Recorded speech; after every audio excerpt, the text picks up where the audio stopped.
देखिए, अगर आपने हाल ही में प्रॉपर्टी खरीदने या फिर रियल एस्टेट मार्केट में जगह बनाने के बारे में सोचा है, लेकिन बजट के बाद टैक्स व्यवस्था से आप परेशान हैं, तो ये खबर आपके लिए है और एक खुशखबरी भी, क्योंकि सरकार ने लोगों की मांग को सुनते हुए एक अहम फैसला लिया है। ये खबर घर खरीदारों के लिए राहत भरी है, क्योंकि सरकार ने रियल एस्टेट के लिए लॉन्ग टर्म कैपिटल गेन्स यानी LTCG व्यवस्था में संशोधन का फैसला लिया है। यानी कि टैक्स पेयर्स को इंडेक्सेशन के बिना 12.5% की कम टैक्स दर या फिर इंडेक्सेशन के साथ 20% की ऊंची दर के बीच ऑप्शन चुनने की इजाजत दे दी गई है। ये फैसला 23 जुलाई 2024 से पहले खरीदी गई संपत्तियों पर लागू होगा या फिर बेची गई संपत्तियों पर होगा।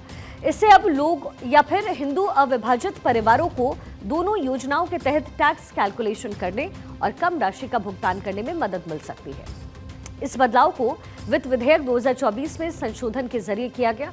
ऐसे में इस फैसले का असर आपके ऊपर क्या पड़ेगा, ये भी आपको समझाएंगे, लेकिन उससे पहले जरा देखिए कि सरकार के इस फैसले पर विपक्ष क्या कह रहा है। राहुल गांधी को धन्यवाद देता हूं। उनके साथ जिन लोगों ने उनकी आवाज में आवाज मिलाई, उनको धन्यवाद देता हूं। वरना तो लोअर मिडिल क्लास और मिडिल क्लास के ऊपर एक ऐसा बोझ सरकार ने लाद दिया था, खासतौर से प्रॉपर्टी को, जो बड़ी साधारण सी बात है। आज सरकार ने आधे अधूरे मन से 2 ऑप्शन दिए हैं। राहुल गांधी के संघर्ष के बाद कायदे से इसे वहीं ले जाना चाहिए जहां पहले था, ऑप्शन की कोई जरूरत नहीं। यानी कि सरकार के फैसले पर क्रेडिट की अब होड़ कांग्रेस में मची हुई है। धन्यवाद राहुल गांधी का किया जा रहा है, लेकिन सियासत से इतर इस फैसले का आपके ऊपर क्या असर होगा, ये भी आपको अब जरा समझा देते हैं। देखिए, सबसे पहले आपके लिए यहाँ पर समझना जरूरी है कि इंडेक्सेशन होता क्या है, और फिर हम समझेंगे कि ये जो बजट में बड़ा फैसला लिया गया है उसका मतलब क्या है, यानी यहाँ पे अब आपको फायदा कैसे होगा। सबसे पहले आपको इंडेक्सेशन बताते हैं क्या होता है। दरअसल होता यह है इंडेक्सेशन का मतलब कि जब रुपए की वैल्यू घटती है, यानी जब इन्फ्लेशन बढ़ता है, महंगाई, जब इन्फ्लेशन बढ़ जाता है, ये बढ़ता है, तो रुपए की जो हमारी वैल्यू होती है वो कम होती है। आप इसे ऐसे भी समझ सकते हैं कि 10 साल पहले मान लीजिए 10 लाख का जो वैल्यू होगा रुपए का, वो 10 साल बाद ज़्यादा हो जाता है। मान लीजिए 10 लाख जो है 20 लाख हो जाता है। इस जो टर्म है ये है, इसको कहते हैं इंडेक्सेशन। अब आप ये समझ गए। इंडेक्सेशन के बाद अब आपको बताते हैं कि फैसला क्या हुआ था और अब इसमें बदलाव किस तरीके से किया गया है। 23 जुलाई 2024 जो सरकार की तरफ से फैसला है वो ये है कि 23 जुलाई 2024 इस तारीख से पहले आपने जो भी अपनी प्रॉपर्टी बेची है उस पर सरकार ने दरअसल किया क्या था, पहले जो टैक्स आपको भरना पड़ता था वो था 20%, लेकिन अभी जब बजट पेश हुआ तो उसमें सरकार ने कहा कि इस पे आपको टैक्स, यानी जो मुनाफा आपको हुआ है उस पे आपको 20% नहीं 12.5% देना पड़ेगा। अब आप सोचेंगे ये तो अच्छी खबर है कि 20 से घटा करके सरकार ने 12.5 कर दिया, लेकिन इसीलिए मैंने आपको इंडेक्सेशन इससे पहले बताया। अब आपको समझाते हैं कि ये कैसे लोगों को फायदेमंद नहीं लग रहा है। हुआ क्या, दरअसल मान लीजिए एक एग्जाम्पल के तौर पर आपने 2010 में कोई प्रॉपर्टी खरीदी। 2010 में जब आपने प्रॉपर्टी खरीदी, उस प्रॉपर्टी की कीमत थी 10 लाख रुपए। अब इस प्रॉपर्टी को आपने 10 साल बाद बेच दिया। 10 साल बाद जब आपने बेचा तो इस प्रॉपर्टी को आपने बेचा 20 लाख में,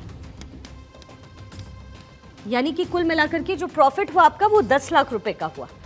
2024 में जब आपने उसको बेचा 2024 में, तो ये आपने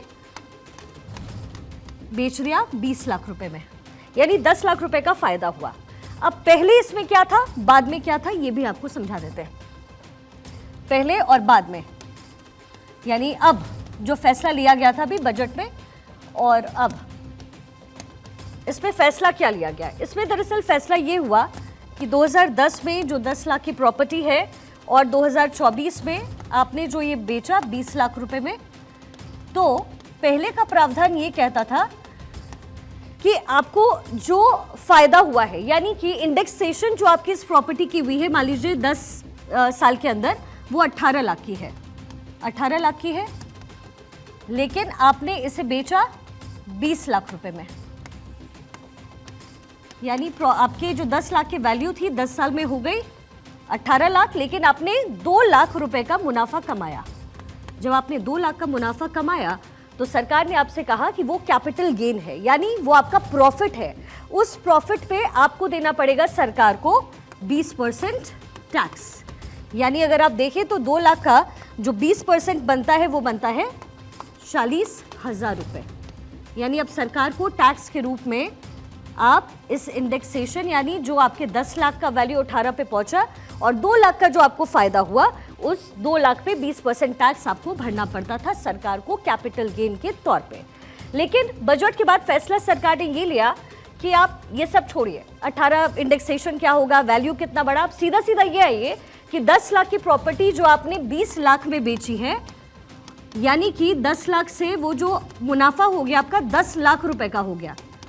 10 लाख की प्रॉपर्टी थी, आपने 20 लाख में बेचा, सीधा सीधा 10 लाख है मुनाफे के तौर पे, और इस पे आपको भरना पड़ेगा 12.5%। यानी कि जो पहले वाला है 20%, यानी कि जो 40,000 पे, यानी 2 लाख के मुनाफे पे 20% जो 40,000 होता था, सरकार ने कहा कि 12.5 जो है ये आपका टैक्स है, ये आपको भरना है। 12.5% ये आपको देना पड़ेगा, यानी कि उसकी वैल्यू होगी 10 लाख का 12.5%। इसका मतलब हुआ आपको सरकार को देने होंगे 1,25,000 रुपए। बस इसी पे सारा बवाल शुरू हुआ कि सरकार की तरफ से ऐसा नहीं होना चाहिए, क्योंकि हम प्रॉपर्टी आप पहले के मुकाबले आप देखेंगे तो 2 लाख पे आप 20% दे रहे थे, यानी आप सरकार को सिर्फ 40,000 रुपए जो है वो टैक्स दे रहे थे। नए रूल के हिसाब से हुआ ये कि 10 लाख पे सीधा सीधा भले उन्होंने परसेंट कम कर दिया, लेकिन वैल्यू देखिए 1.25 लाख, यानी 1,25,000 रुपए अगर आप घर बेचते हैं तो कैपिटल गेन माना जाएगा। और यहीं से ये पूरा बवाल शुरू हुआ। और इस बवाल के बाद जो है विपक्ष ने इस पूरे मुद्दे को आड़े हाथ लिया। उनकी तरफ से कहा गया कि किस तरह का बजट है, जो लोग अपने खून पसीने की कमाई से पैसा इकट्ठा कर रहे हैं, सरकार उनको लूट रही है, सरकार उनसे टैक्स इंडेक्सेशन के बहाने जो है वो पैसा वसूलने की कोशिश कर रही है। खूब हंगामा हुआ। उसके बाद अब फैसला सरकार की तरफ से ये लिया गया है कि 23 जुलाई 2024 से पहले तक जिसने प्रॉपर्टी में इन्वेस्ट किया है उसको अब ये पहले वाला, उसके पास ऑप्शंस होंगे दोनों, या तो आप ये कर लीजिए, यानी कि आप इंडेक्सेशन वाले अमाउंट को छोड़ करके जो प्रॉफिट है उस पर कर लीजिए, या फिर अब वाला आप कर लीजिए। ये आपके हाथ में, आपके पास ये दोनों ऑप्शंस हैं, या तो आप 20% टैक्स दीजिए या 12.5। तो जाहिर है अब चूंकि इस पूरे मामले पे इतना बवाल हुआ है तो जाहिर है लोग जो है ये पहले वाला जो फॉर्मूला है वही अपनाने की कोशिश करने वाले हैं। तो बजट 2024 से पहले इंडेक्सेशन बेनिफिट ने घर के मालिकों को महंगाई के लिए संपत्ति के लागत और इसके आधार को बढ़ाने में मदद की थी, और इससे प्रॉफिट और संबंधित जो टैक्स थी, जो लायबिलिटी थी, वो कम हो गई थी। तो अब नई दरें 23 जुलाई 2024 से लागू हो गई है, यानी दोनों ऑप्शंस इस समय लोगों के पास है। करदाताओं को मुद्रास्फीति के लिए समायोजन के बाद पूंजीगत संपत्तियों को बिक्री से होने वाले लाभ की गणना करने की अनुमति अब दे दी गई है।